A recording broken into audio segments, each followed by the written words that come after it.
नमस्कार मित्रांनो, मी स्वाती तोरसेकर एशा पृथ्वीमध्ये तुमचं स्वागत करते. आज आपल्याकडे पुन्हा गौरी पिंपळेताई आलेले आहेत. त्यांचा चॅनेल आहे गौरी नॉमिक्स नॉट यूट्यूब चॅनेल आहे. हा व्हिडिओ जो आहे तो दोन्ही चॅनेलवर प्रदर्शित केला जाईल. तेव्हा तुम्ही ज्या कुठल्या चॅनेलवरती तो बघत असाल त्या चॅनेलला सबस्क्राईब करा. व्हिडिओ आवडला तर तो लाईक आणि शेअर सुद्धा जरूर करा. गौरीताई नमस्कार, तुमचं स्वागत करते. सुरुवातीला आम्ही एक दिवसापूर्वी व्हिडिओ केलेला होता. मला वाटतं तो पाडव्याचा दिवस होता आणि तेव्हा अ, भारतामधले आणि इतरत्रचे काही शेअर बाजारामध्ये खूप मोठी घसरण झाली होती. चलन कोसळलं होतं आणि तेव्हा आम्ही एक सांगितलेलं होतं की आता आम्हाला प्रतीक्षा अमेरिकेच्या बाजाराची आहे. तर त्या दिवशी आम्ही जेव्हा ट्रॅक केलं त्यावेळी अमेरिकन बाजारामध्ये फारसा फरक पडलेला दिसला नाही. त्यामुळे आम्ही वाट बघत होतो की आपण जे म्हटलंय ते तिथे कधी रिफ्लेक्ट होईल.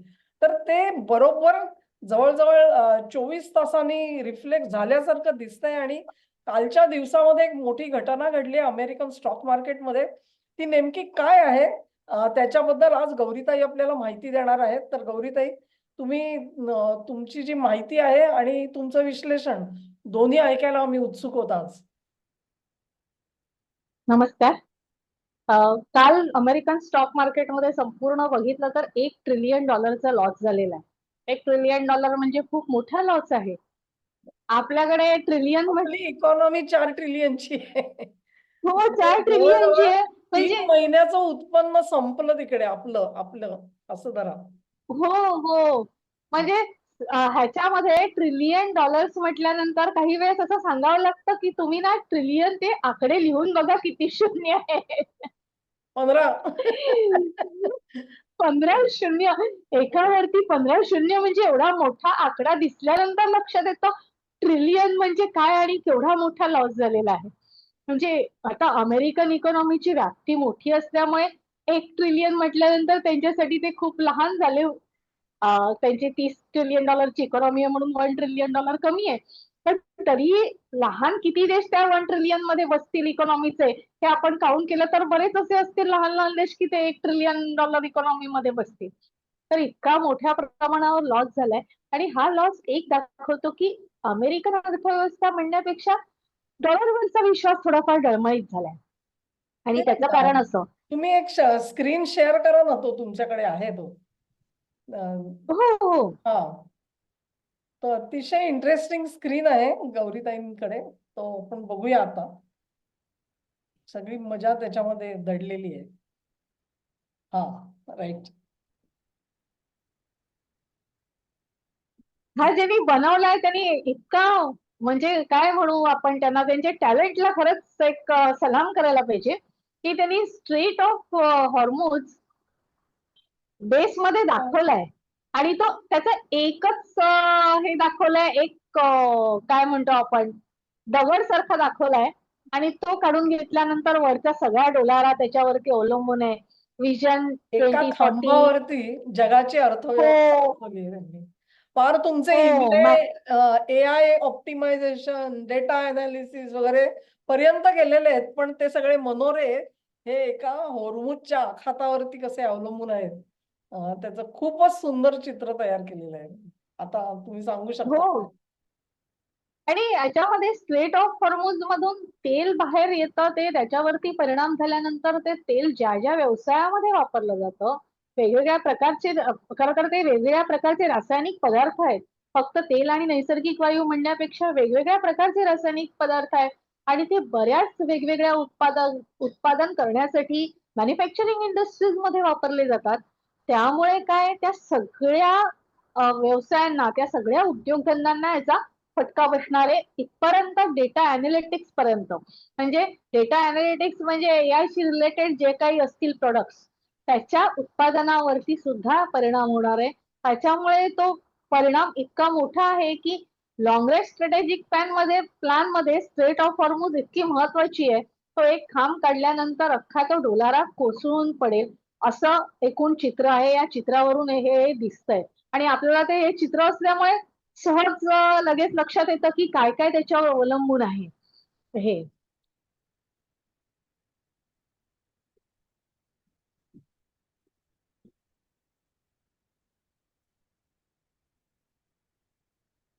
हॅलो. हा बोल. आता पुढचं हा दाखव तुझं. हा, पुढचं दाखवू चित्र. हा चालेल. एक मिनिट, हा हे थांबवते आणि सगळ्यात मोठी काल जी घडामोड घडली त्याचा फोटो मी आता शेअर करते. हे खूप इंटरेस्टिंग आहे. येथे हा जो मी ग्राफ दाखवलेला आहे तो कॉमेक्स. कॉमेक्स हे जवळजवळ सगळ्यांना व्हिडिओ बघतात त्यांना माहिती आहे कॉमेक्स मध्ये सिल्वर आणि गोल्डची ट्रेडिंग होते. अमेरिकेमध्ये आहे आणि त्याच्यावरती फ्युचर ट्रेडिंग होतात, पुढच्या तारखेच्या ट्रेडिंग होतात. त्याच्यामध्ये डिसेंबर 2026 साठी जे सोन्यावरती जी ट्रेडिंग झालेली आहे फ्युचर ट्रेडिंग ती $15,000 पर औंस या रेटला त्यांनी विकत घेतलेले आहेत आणि $20,000 पर औंस या रेटला विकलेले आहेत डिसेंबर 2026 मध्ये. आणि हे कधी झालंय तर हे जसं हे एक्सकलेट झालं, युद्ध मोठ्या प्रमाणावर सुरू झालं, युद्धाची व्याप्ती वाढली, तसं डिसेंबर 2026 ची फ्युचर ट्रेडिंग मध्ये सोन्याचे दर $15,000 $15,000 पर औंसने विकत घेतलेले आहेत आणि $20,000 पर औंसने विकलेले आहेत. याचा अर्थ असा होतो की एकूण फायनान्शियल सिस्टम जी आहे त्याच्यावरती येणारा ताण आहे तो खूप मोठ्या प्रमाणावर आहे. आणि ही जी सोन्याची ट्रेडिंग झालेली आहे फ्युचर ट्रेडिंग मध्ये ती लहान नाहीये, तर ते 1.1 मिलियन औंस इतके मोठे कॉन्ट्रॅक्ट आहेत. ते 1.1 मिलियन औंस 11 लाख औंस. एक औंस म्हणजे 28.5 ग्रॅम. ह्याच्याप्रमाणे जर कॅल्क्युलेट केलं तर 11 लाख औंसाची जी ट्रेडिंग झालेली आहे डिसेंबर 2026 ची ती असं दाखवते की येणारं संकट, आर्थिक संकट हे मोठं आहे आणि ते केऑस दाखवणार आहे. आता हे कसं आहे का आहे तर त्याचं कारण आत्ताच आपण बघितलं उद्योगधंद्यांवरती जे परिणाम होणार आहे. स्ट्रेट ऑफ हॉर्मुझ मधून येणारं तेल आणि नैसर्गिक वायू त्याच्याबरोबर बाकीचे जे रासायनिक पदार्थ आहेत ते बंद झाल्यामुळे बऱ्याच उद्योगांना जो फटका बसणार आहे त्याच्यामुळे हे सगळं क्लिअर कट दिसतंय की सोन्याच्या किमती वाढणार आहेत आणि त्याच्यावरती आधीच फ्युचर ट्रेडिंग झालेली आहे. आणि ही कालपासूनची सगळ्यात मोठी फायनान्शियल ह्याच्यामधली बातमी होती, फायनान्स वर्ल्ड मधली, आर्थिक क्षेत्रातली, की त्याच्यामुळे सगळीकडे त्याचा वाईट परिणाम दिसलेला आहे. असं म्हटलं जातं की ही बातमी आली आणि अमेरिकन स्टॉक मार्केटवरती इफेक्ट झाला. आज आपल्याकडे स्टॉक मार्केट बंद आहे त्याच्यामुळे कळायला मार्ग नाही. तसं ते इफेक्ट त्याचा दिसेल तर सोमवारी की हे जे काही दिसलेलं आहे त्याचा अजून स्टॉक मार्केटवर परिणाम होतोय का काय हे आपल्याला सोमवारी कळू शकेल. तोपर्यंत आपल्याला कळणार नाही. पण हे दिसणारं चित्र जे आहे ते पुढे येणाऱ्या आर्थिक संकटाची आणि त्याच्यामुळे संपूर्ण जगभरात जो गोंधळ उडेल त्याची चाहूल देणार आहे एवढं मात्र नक्की. काय म्हणते स्वातीताई? हो, कसं आहे ना, आता तिने सांगितलं फ्युचर्स म्हणजे आपल्या मराठी भाषेमध्ये त्याला काय म्हणतात माहितीये का, सट्टा लावलेला आहे. सट्टेबाज असतात ना की ते सट्टे लावतात की बघ डिसेंबर मध्ये गोल्ड जे आहे ते $15,000 पर हंसाला जाणार आहे. असा त्यांनी सट्टा लावलेला आहे आजच्या घडीला. कितीचा तर त्या म्हणतायत 1.1 मिलियन औंस म्हणजे 11 लाख औंस. ह्याच्यासाठी लोकांनी एक लक्षात घ्या, कॉमेक्स वरती असाच सट्टा लावता येत नाही तुम्हाला. तुम्ही जर का $100 सट्टा लावलात तर तुम्हाला तिकडे $30 डिपॉझिट करायला लागतात. बरोबर आहे ना? हे काहीतरी एक प्रमाण हो, आहे हो. त्याचं. आणि ते प्रमाण हल्लीच्या प्रीमियम आहे हा तो वाढवलेला आहे. म्हणजे त्यांचं. पूर्वी 5% 6% असेल तो आता बराच वाढवला गेलेला आहे. एक तुम्हाला उदाहरण म्हणून सांगते, हीच फिगर धरू नका पण हा सट्टा जो लावला गेलेला आहे तो महत्वाचा आहे. ह्याचा अर्थ असा आहे, सट्टा लावणारे जे लोक आहेत त्या लोकांना जगामध्ये काय काय आर्थिक संकट येणार आहे त्याची थोडीशी चाहूल ते दाखवत आहेत. सोनं जर का एवढं महागणार असेल तर उरलेल्या वस्तू ह्या कशा महागल्या जातील त्याचा विचार करा. म्हणजे घरं असतील, तुमची साधी रोजच्या वापरातल्या वस्तू, त्यांची निकडीच्या ज्या वस्तू म्हणतो आपण, त्यांच्याही प्राइसेस प्रचंड भरमसाठ वाढलेल्या तुम्हाला दिसतील. आणि ह्याचं सगळ्याचं मूळ जे आहे ते परत आम्ही जो परवाचा व्हिडिओ केलेला होता त्याच्याशी पुन्हा एकदा जोडा की जे आर्थिक संकट येऊ घातलेलं आहे त्याच्यामध्ये इराण युद्धाने भर टाकलेली आहे असं आपण म्हणू शकतो. आणि गोष्टी ज्या आहेत त्या ऍक्सिलरेट झाल्यात म्हणजे त्याचा वेग वाढलेला आहे. जे आधीचं त्यांनी एक चित्र दाखवलं, की होर्मुझ वरती ती सगळी इमारत कशी तोडली गेलेली आहे. कारण होर्मुझ मधलं संकट जोपर्यंत राहील तोपर्यंत हे अर्थव्यवस्था ह्या डब्यात जातील आणि आजच्या घडीला ह्याचा अर्थ असा हा जो बेट लावणारे जे सट्टा लावणारे लोक आहेत, त्यांची अशी अपेक्षा आहे, की हे युद्ध इतक्यात थांबणार नाही. किंवा जरी थांबलं तरी देखील त्याचे परिणाम जे आहेत ते दूरगामी असतील, दीर्घकालीन असतील आणि म्हणून डिसेंबर पर्यंतचा सट्टा लागलेला आपल्याला दिसतोय. ही जी बातमी आली ती त्याच्यानंतर गौरीताई शेअर बाजार कोसळला अमेरिकेतला.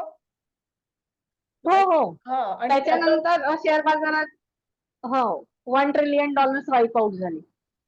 म्हणजे मी ते जे चित्र बघितलं ना शेअर बाजाराचं, तर तो असं बोर्ड दाखवतात नॉर्मली अमेरिकेमध्ये आणि मग त्याचं अ, हिरवा रंग किंवा लाल रंग असं एक संमिश्र चित्र असतं नॉर्मली, की हा शेअर वधारला, तो शेअर घसरला असं जे असतं, ते हिरवं आणि लाल असं एक तुम्हाला झटकन दाखवतात ते. काल मी बघत होते त्या बोर्डावरती सगळं लाल, लाल, लाल, लाल, लाल दिसत होतं. म्हणजे क्वचितच एखादा शेअर असेल जो वधारला असेल किंवा ज्यांनी किंमत आपली टिकवून धरली. सगळे शेअर जे आहेत त्याच्यामध्ये प्रचंड घसरण झाली आणि त्याच्यात आपल्या आय-टी कंपन्या सुद्धा मला वाटतं त्या कदाचित फोरफ्रंटवर असतील. सांगता येत हो, नाही. हो. अगदी. हां, म्हणजे काल मार्केटमधल्या जेवढ्या स्क्रीन होत्या त्या सगळ्या जवळ-जवळ लालच होता. 99.99% हां, सगळीकडे लाल रंगच पसरलेला होता. इतकी हां. ती घसरण झाली होती काल. ओके. तर आता सोमवारी उघडल्यानंतर आपल्याला आपल्याकडचा अंदाज येईल काय हां, कसं होईल ते. हां, ह्याच्यामध्ये अजून एक मी एक शेअर करते हां, हे हां, स्क्रीन फोटो आहे हां, माझ्याकडे. हां. तो पण तितकाच इंटरेस्टिंग आहे. जो आपण आधी केलेला व्हिडिओ होता त्याच्याशी रिलेटेड आहे. आपल्या रिलेटेड. प्रेक्षकांनी आधीचा व्हिडिओ आपला बघितला असेलच प्रायव्हेट क्रेडिट फंडाचा. हो, हो. प्रायव्हेट तर क्रेडिट ही बातमी मार्केटवर आहे. आपण केला होता एक व्हिडिओ तो आठवत असेल हो, तुम्हाला. हो, हो. तर Goldman Sachs and JP Morgan offer hedge funds ways to bet against private credit market. याच्यामध्ये खाली त्यांनी लिहिलंय Goldman Sachs group and JP Morgan Chase and company are offering hedge fund clients ways to bet against the 1.8 trillion private credit market, Bloomberg reported Thursday, citing people with knowledge of the matter. आता इथे त्यांनी बेट लावलेली आहे ह्याच्यावरती private credit मार्केटवरती. Private credit मार्केटचं वैशिष्ट्य म्हणजे ते प्रायव्हेट इक्विटी असतात. फक्त प्रायव्हेट इक्विटी आणि पब्लिक इक्विटी मध्ये फरक काय? तर पब्लिक इक्विटी ज्या असतात त्या लिस्टेड आहेत. त्या स्टॉक मार्केटमध्ये आहेत. त्याच्या व्हॅल्युएशनच्या काही मेथड आहेत. त्या व्हॅल्युएशनने त्या स्टॉक मार्केटमध्ये आहे. पण जेव्हा प्रायव्हेट इक्विटी आपण म्हणतो त्या लिस्टेड नाहीयेत, त्या मार्केटमध्ये नाहीयेत, तर त्याचं व्हॅल्युएशन हे प्रायव्हेट होतं. म्हणजे त्याच्यात कोणतेही काही स्पेसिफिक प्रोसेस असतील वगैरे असं काही नाहीये. तर जो कोणी करेल त्याच्याप्रमाणे व्हॅल्युएशन. म्हणजे त्यांचं जे प्रायव्हेट इक्विटीचं जे व्हॅल्युएशन दाखवलेलं आहे त्या व्हॅल्युएशनवर प्रायव्हेट क्रेडिट फंडांनी लोन दिलेली आहे. आणि आता ते व्हॅल्युएशन खूप मोठ्या प्रमाणावर आहे. तेवढ्या प्रमाणावरती असेट त्या बिझनेस कंपन्यांकडे नाहीयेत. असं एकूण लक्षात आल्यानंतर प्रायव्हेट क्रेडिट मार्केट जे आहे त्याच्यावरती दिली गेलेली लोन त्याच्यावरती प्रश्नचिन्ह उभं राहिलेलं आहे. आणि ही बातमी हे सांगते की हे सगळे लोन आहेत. आता अमेरिकेमध्ये काय होतं हे मी सांगते. American banking system is very different from Indian banking system. अमेरिकेमध्ये लोन एका बँकेकडून दुसऱ्या बँकेला विकले जातात. इथे असं झालंय जेपी मॉर्गन आणि गोल्डमन सॅचने बेट लावली आहे म्हणजे ते लोन कमी किमतीत विकत घेण्यासाठी बेट लागलेली. म्हणजे त्या लोनच्या किमती पडतील याचा अर्थ ते बॅड लोन होतील, डिफॉल्ट होतील आणि मग त्यांचे असेट जे असतील ते क्लिअर करता येतील असा त्याच्या मागचा हेतू आहे.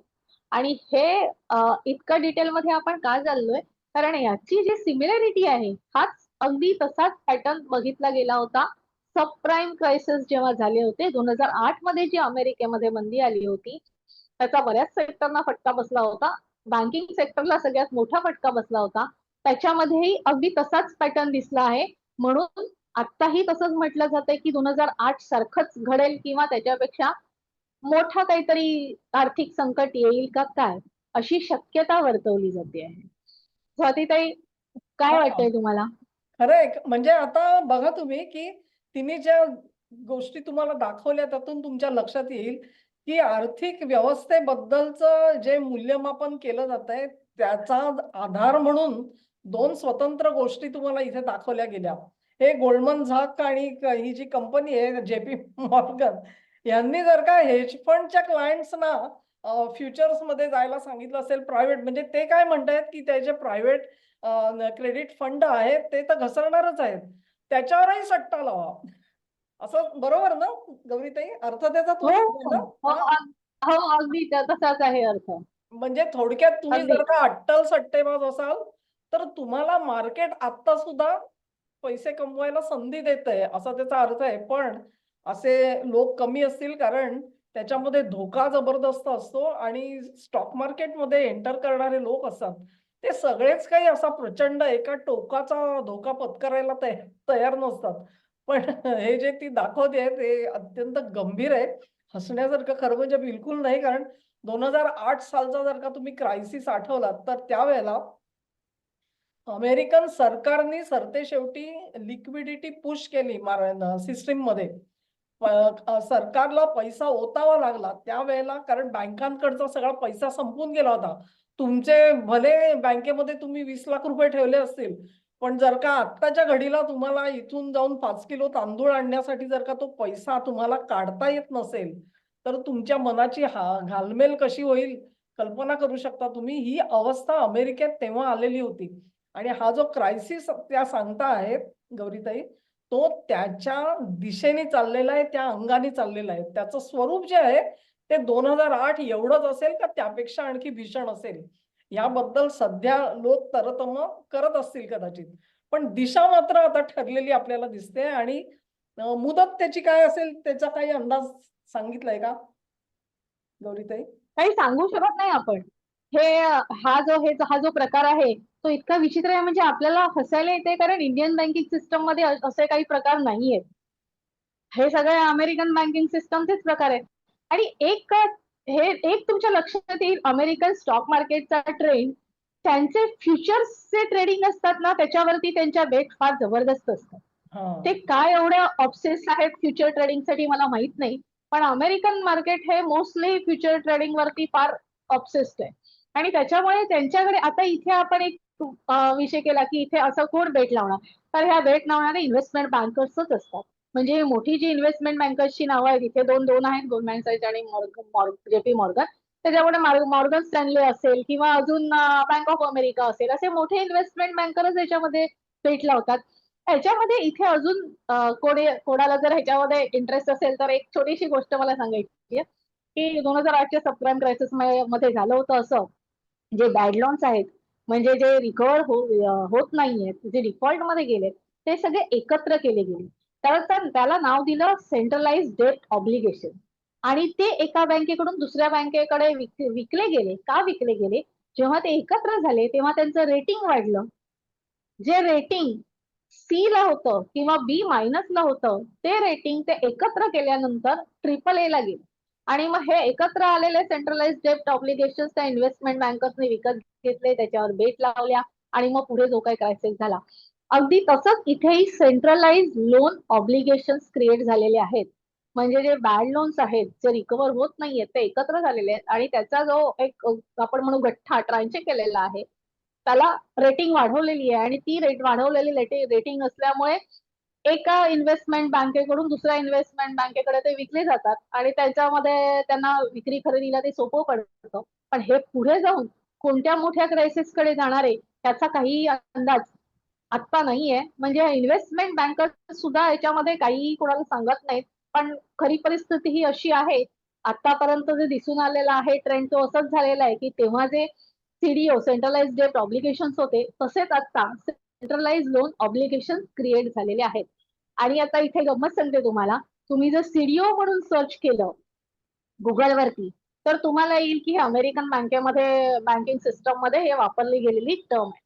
आणि जर तुम्ही इंटरनॅशनल फायनान्सचे रेफरन्स बुक सुद्धा काढलेत तर मॅक्झिमम टर्म तुम्हाला अशा मिळतील की त्याच्यामध्ये रेफरन्स मध्ये त्यांनी दिलेलं असतं की ही टर्म अमेरिकन बँकिंग सिस्टम मध्येच तुम्हाला दिसेल दुसरीकडे कुठेही दिसणार नाही.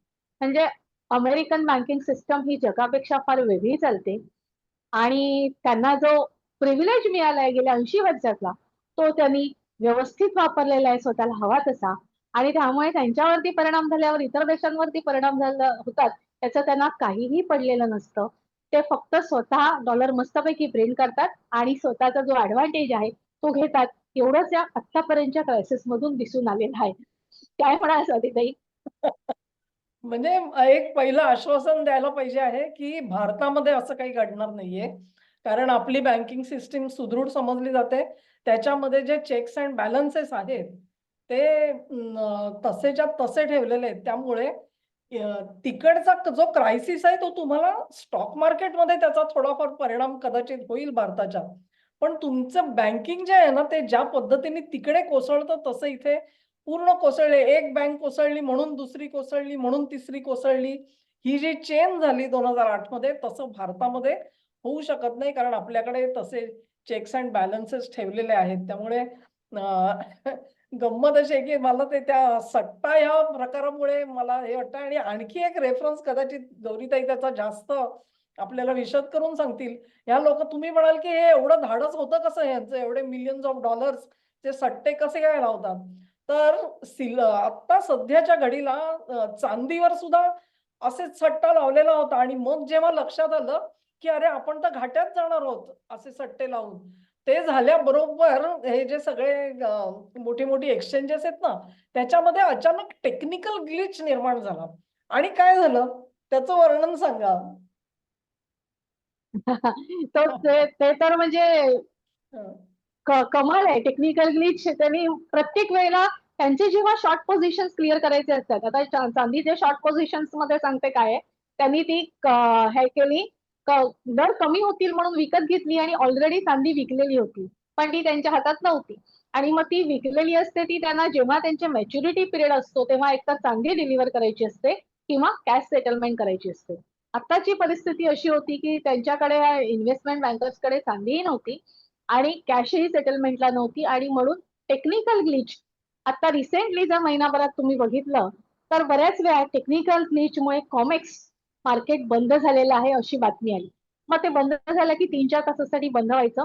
मग त्यांचं ते काय चांदीचा दर तेवढ्या प्रमाणात खाली यायचा. मग त्यांचे सेटलमेंट असायच्या त्या ते करून घ्यायचे आणि मग परत चांदीचा दर वरती जायचा. हे हा पॅटर्न गेल्या महिन्या 2 महिन्यामध्ये कंटिन्युअस दिसलेला आहे. आता युद्ध चालू झाल्यानंतर एक दिवस तर London Boolean market association LBMA सुद्धा एका दिवसासाठी बंद होता टेक्निकल ग्लिच झाला. म्हणजे आपण हे म्हणतो हे सगळे देश खूप पुढारलेले आहेत, हायटेक आहेत, त्यांच्याकडे टेक्नॉलॉजी खूप वरच्या लेवलची आहे, ऍडव्हान्स लेवलची टेक्नॉलॉजी आहे. तरी पण त्यांच्याकडे टेक्निकल ग्लिच येतो म्हटल्यानंतर हे खरंच म्हणजे हसायला येते मला. काय म्हणावं याला? त्यावरही सट्टा लावत असतील कदाचित. ग्लिच करता येईल का की नाही? सांगता येत बहुतेक बहुतेक सवय लागली आहे. ते हा अमेरिकेमध्ये विषय कॅसिनो आहे. तुमच्या लक्षात आलं असेल, की हे डिसेंबरचं दाखवत आहेत गौरीताई. म्हणजे हे विषय अधिकाधिक ज्वलंत होत जाणार आहेत आणि स्फोटक होत जाणार आहेत. तेव्हा ही आर्थिक विषय आंतरराष्ट्रीय लेव्हलचे आर्थिक विषय जे आहेत, तो धागा जो आहे आमचा, तो प्रवाह जो आहे, आम्ही तो असाच चालू ठेवणार आहोत. आणि त्याच्यामध्ये जर तुम्हाला कुठल्या विषयासाठी काही इंटरेस्ट असेल आणि हे आम्हाला थोडंसं जास्त स्पष्ट करून सांगा, तर मला ईमेल पाठवा. माझा जो ईमेल आहे तो माझ्या व्हिडिओच्या डिस्क्रिप्शनमध्ये खाली दिलेला आहे. त्या ईमेल मी स्वतः वाचते आणि त्याला उत्तरं देते. मला वाटतं गौरीताई सुद्धा त्यांचा ईमेल त्यांच्या व्हिडिओवर टाकत असेल किंवा दुसरा काही संपर्क त्यांचा असेल, तर तिथे तुम्हाला तो मिळून जाईल. ते लक्षात घ्या, की दोन्ही मी एक चॅनेलला तुम्हाला रिस्पॉन्ड करायचंय. हां, काय तुम्ही म्हणत आहात? म्हटलं मी एक सांगू का इथे माझ्या व्हिडिओवरती ना कमेंट्स ओपन आहेत. तर तुम्ही हो, तिकडे गुड. कमेंट्स मध्ये आम्हाला विषय सांगा. आम्ही तसे विषय घेऊ आणि आता आपला एक विषय निघाला होता आता सट्टाचा म्हणून त्याला कॅसिनोची फार सवय आहे अमेरिकन्सना. खरंय. त्यांच्या सगळ्या मूव्हीमध्ये कॅसिनो कुठे ना कुठेतरी येतोच. येस. त्याच्यामुळे फायनान्सवर हे पण त्यांना कॅसिनो वाटतं की काय असं कुठेतरी वाटतं, असं कुठेतरी वाटावं असं सगळं चाललेलं आहे. आणि आपण सेफ बँकिंग सिस्टम मध्ये आहोत. Indian banking system is a safest. त्यामुळे आपण इतकं हसू शकतो. पण ज्यांना त्याचा त्रास झालाय 2008 मध्ये त्रास झाला असेल, नोकऱ्या गेल्या असतील, त्यांच्यासाठी हे खूप पेनफुल आहे की तेव्हा त्यांचे घरं जाणं किंवा त्यांच्या जे काही ठेवलेल्या डिपॉझिट्स होत्या ते जाणं, म्हणजे आपण जमवलेली पुंजी असतो ती जाणं. तर आपण इथे सेफ असल्यामुळे आपण हसू शकतो, पण खरंच हा तसा हसण्यासारखा विषय नाहीये. अमेरिकन बँकिंग सिस्टमने सिरियसनेस दाखवायला पाहिजे, हे इथे जाणवतं. खरंय, अतिशय खरंय. म्हणजे तिथे अनेक लोक आयुष्यातून उठतात कधी-कधी. कारण ती जी घराची कर्ज असतात ती फेडता येत नाहीत आणि मग जी काही फरफट होते. ह्याच्या मी अनेक कथा तिथल्या सुद्धा वाचलेल्या आहेत. कदाचित एके दिवशी त्याही याच्यावरती आपल्याला व्हिडिओ करता येईल आणि कशाप्रकारे माणूस नागवला जातो तिकडे. बरं ते त्याला एक आणखी सेकंड मॉर्गेज नावाचा एक प्रकार आहे अमेरिकेमध्ये. त्याची पण माहिती घेऊ कधीतरी आपण. तर आजचा विषय जो आहे तो आम्ही थोडा म्हणजे सोपा करून सांगण्याचा प्रयत्न केलेला आहे. तुम्हाला आवडला असेल अशी आशा करते, आवडला असेल. तर व्हिडिओला लाईक करा, लिंक शेअर करा, चॅनेलला सबस्क्राईब दोन्ही करायचंय आणि तुमचं सहकार्य आहे आमच्यासोबत असंच कायम राहू द्या. नमस्कार. धन्यवाद.